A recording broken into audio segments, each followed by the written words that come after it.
The 3rd of November marked the start of National Disability Rights Awareness Month, and we are focusing on people who are visually impaired. Census 2011 revealed that the national disability prevalence rate is 7.5% in South Africa.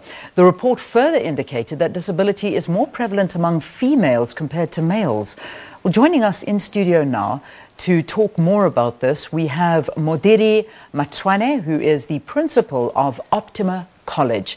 Good to have you. Thank you very, very much for coming in and joining us. Thank you, ma'am. Let's have a look at what's changed. Now, since the approval of the white paper on the rights of persons with disabilities in 2015, what in your opinion has happened to enshrine the rights further of people with disabilities? Yes, I would say there is an improvement, and one would say improvement especially in the attitude of the individual or duty bearers, though there's still much to be done. But one would say, compared to what happened in the past, there's been change, because now we're seeing people being sensitive towards the rights of persons with disabilities, can look at different spheres of life.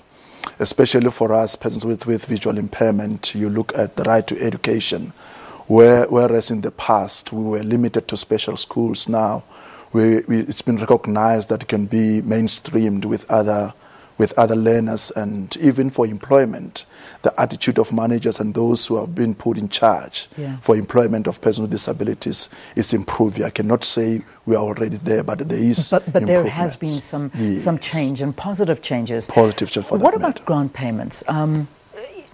It's never enough. We know that. I mean, that goes without say. But with people living with disabilities, do you think that it is sufficient, or would you like to see this improve?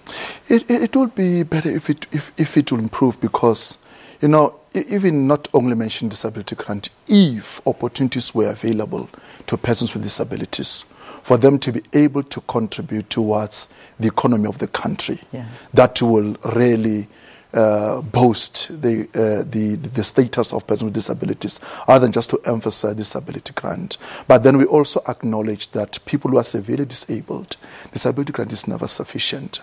But one should acknowledge the change that it brings in the lives of persons with disabilities.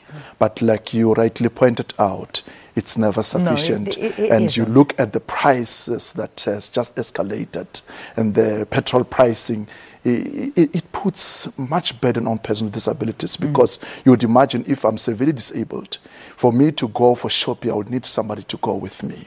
So it means double pricing for myself. And you need more help than anybody else does. Now, when we look at South Africa as a country, and you know, I travel quite extensively, and I see the flaws. I see the flaws, but I am an able-bodied person who I can get around.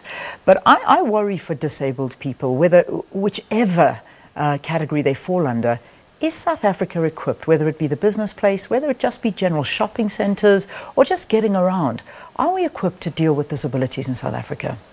Like I earlier pointed out, that there is that awakening happening amongst our population. You speak public sector or private sector. There is that awakening happening, and we start to see that there is access being created to make either services or products, even the environment, accessible to persons with disabilities. Though we have a distance to travel, but there's been some strides, and we should acknowledge that there's been an improvement. So if you say there's been an improvement, yes, I would say there's been an improvement. There has been an improvement. We're running into time trouble, but in terms of students, because that I want to focus on very quickly. Good. In terms of government assisted schooling projects, whether it be for blind students or students with disabilities, I know there are not enough schools, and I know that there aren't enough facilities for them to go and further their education and create a success of themselves, particularly those that cannot afford to go to private specialized institutions. What would you like to see being done there? If government can only implement its policies it has designed. Because if you look at the old inclusive education, white paper on inclusive education, white paper number 6, that purports that mainstream schools should be made accessible to learners with disabilities. Because I don't think it's necessary for us to continue to build special schools. But if we can bring budget and more planning into how we can make the mainstream schools accessible. So it speaks to the teachers themselves, the attitude of teachers, the training that they require to make their teaching strategies, assessment strategies accessible to learners with disabilities. That will make learning accessible to blind and learners with disabilities. Yeah. Thank you for joining us. It's a big conversation, but a conversation that I feel a little bit better about if you are saying you are seeing improvements and positive improvements. So I feel that is a good thing, but more needs to be done.